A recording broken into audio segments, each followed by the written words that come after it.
Today we're diving into one of the world's oldest and most profound bodies of knowledge, the Vedas. You can think of them as this vast, ancient library of sacred hymns and philosophies. But, this is a library with a very, very unusual origin story. And that brings us to the big question for today. How on earth do you catalog a library of knowledge that wasn't written down for centuries? This wasn't something people read, it was something ancient sages heard directly from a divine source and then passed down entirely from memory. So, to really get started, let's break down the name itself. The word Veda, it comes from the Sanskrit root vid, which basically means to know. But we're not talking about just any old knowledge here. This implies the ultimate, foundational wisdom, the deep stuff about reality and the cosmos. Okay, this is a really crucial distinction you've got to understand. All the sacred literature is split into two big categories. The Vedas are what's called Shruti, which means something heard. The idea is that it's authorless, a direct divine revelation. Everything else is Smriti, or something remembered, written by human authors who are inspired by that original Shruti. The big takeaway? The Vedas are in a class all by themselves.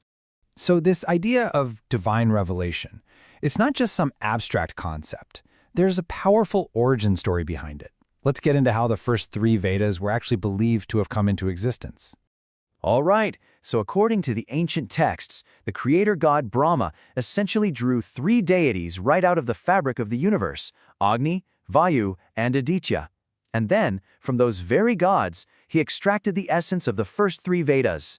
It's a pretty brilliant way of illustrating the core idea here. The Vedas aren't seen as human creations, they're fundamental cosmic principles, literally baked into the universe from the very beginning. So, for thousands of years, all of this revealed wisdom was just one single, gigantic body of knowledge. I want you to picture a great, flowing river of hymns and chants, all preserved perfectly in memory, but with no real structure or divisions. It was all there, but it wasn't exactly user-friendly. And this is where a pivotal figure enters our story. To bring some order to this chaos, to channel this great river of knowledge, a great sage appeared. His name would become totally synonymous with this epic task. Now, this is probably the most important thing to understand about him. Veda Vyasa isn't really a personal name, it's more like a job title. Vyasa literally means an arranger, a compiler, an editor. He wasn't the author who wrote the Vedas, he was the master librarian who cataloged them, making this immense collection of divine knowledge accessible to everyone. So, the big question is, how did he do it? How do you take that one great river and make it navigable? Well, he performed this monumental act of classification. He divided that single Veda into four distinct streams, each with its own unique purpose.